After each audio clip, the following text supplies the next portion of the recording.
بہت بزرگ عالم دین نے اب سے 20-25 سال پہلے، 24-25 سال پہلے کی بات ہے، مشہد مقدس میں واقعے کو پیش کیا کہ ایک بہت بڑا یعنی مشہور ڈاکو تھا. ڈاکو تو سمجھتے ہیں سب لوگ، رابر. تو کہا کہ وہ یہ بھی نہیں پرواہ کرتا تھا کہ یہ زائرین ہے، زائرین کو بھی لوٹ لیتا تھا. آپ کو پتہ نا کئی لوگ ہوتے ہیں کہ یار چلو یار یہ زائر ہے، کہتے ہیں آپ زیارت میں جا رہے ہیں، چلو آپ کو نہیں لوٹتا، چلے جاؤ. ایسے ہوتے ہیں، میں نے دیکھا کہ ان کے بھی کوئی حد و حدود ہوتی ہے نا، برے لوگوں کے بھی کچھ نہ کچھ اصول ہوتے ہیں. تو اس نے کہا بھی میں ہوں تو ڈاکو لیکن زائرین کو نہیں لوٹتا. وہ ایسا ڈاکو تھا جو زائرین کو بھی لوٹ لیتا تھا.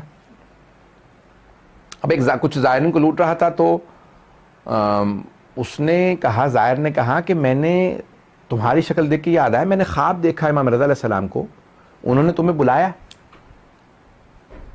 تو اس نے کہا کہ تم اس لیے مجھ سے ایسی باتیں کر رہے ہو تاکہ میں تمہیں نہ لوٹوں. اس نے کہا مجھے تم سے کیا، پیسے تم رکھ لو یہ جو میرے پاس تھا، لیکن میں نے اس سے خواب دیکھا. تو اب وہ تھا لٹیرا تھا لیکن اہل بیت کا ماننے والا.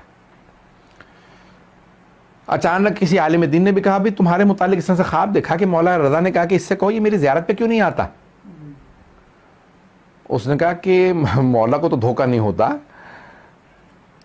انہیں بتا تو دیتے میں ڈاکو ہوں، کس منہ سے جاؤں. اللہ اکبر. لیکن تھا ڈاکو، لیکن اس بات کا احساس تھا میں برا ہوں، مجھے پاک کے پاس نہیں جانا چاہیے. اللہ، پتہ نہیں بات واضح ہو رہی ہے نہیں ہو رہی. یعنی اتنا گنہگار تھا لیکن اس گناہ کے باوجود اس کے اندر اتنا ادب تھا کہ نہیں میں گنہگار ہوں، ناپاک ہوں، میرا کردار ناپاک ہے، میں ان پاک ہستیوں کے پاس نہ جاؤں.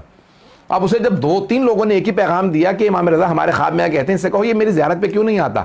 ایک دن بیٹھ کے رونے لگا. اپنے گھر والوں سے کہا کہ بھی میں ہوں تو ڈاکو لیکن مجھے بار بار امام رضا علیہ السلام کا پیغام آ رہا ہے، جاؤں تو کس منہ سے جاؤں. جاتے میں مجھے شرم آتی ہے، میں تو لگتا ہے کہ میں ہارٹ اٹیک ہو کے مر جاؤں گا، میرا دل بند ہو جائے گا کہ میں کس منہ سے آیا ہوں امام کی بارگاہ میں اتنا بڑا گنہگار آدمی ہوں. میں نے تو مولا کے ظاہر کو بھی نہیں چھوڑا کبھی، میں تو ظاہرین تک کو لوٹ لیتا ہوں، تو اور جاؤں کس منہ سے. اور امام بلا رہے ہیں، پھر اپنے آپ سے کہتا ہوں کہ مولا کے تو بلانے پہ جا بھی نہیں رہا، ہے ڈاکو لیکن کم از کم مانتا ہے. اللہ اکبر. ان کے بلانے پہ چلا ہی جا، تو اب کیا کروں، رونے لگا. تو گھر والوں نے کہا مجھے نہیں معلوم کہ گھر میں والدین تھے کون تھا. انہوں نے کہا بھی جو بھی ہو، تو نے ڈاکو اگر تو نے ڈکیتی نہیں بھی چھوڑنی، مولا کی بات کو تو رد نہ کر، چلا جا. اب اس نے کہا کہ ٹھیک ہے پھر میں توبہ کر کے ہی جاؤں گا. رونے لگا. اب جب رستے میں جانے لگا تو پھر تڑپنے لگا. کہا جاؤں تو کس منہ سے، میں سامنا کیسے کروں گا کہ بھی میں اتنا بڑا ڈاکو ہوں، میں کس منہ سے امام کے جاؤں. پورے رستے روتا رہا. پھر رک گیا، کہا نہیں مشہد میں داخل ہونے کا. پھر رکا، کہا نہیں جاتا. پھر کہا کہ مولا نے بلایا کس منہ سے نہ جاؤں. پھر حرم مشہد گیا، حرم میں باہر رکا رہا. کہا مولا کیسے آؤں کہ میں نے اتنے گناہ کیے ہیں، میں آپ سے میں نظریں نہیں ملا سکتا، میں زری کو دیکھ نہیں سکتا، ان گنہگار آنکھوں سے زری کو کیسے دیکھوں. آیا ایک مرتبہ اس نے محسوس کیا کہ امام مخاطب ہے. کہا اسی لیے تو تجھے بلایا ہے کہ تو ان ساری باتوں کو چھوڑ دے، تو ہمارا ہے. جو ہمارا ہوتا ہے وہ کام نہیں کرتا جن میں تو پڑ گیا ہے.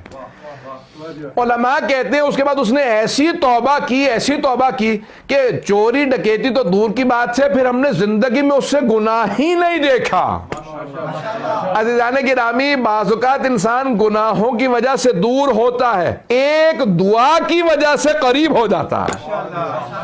اس سے پوچھا کہ کون سا ایسا کام تھا تو قریب ہو گیا. کہا تھا تو ڈاکو.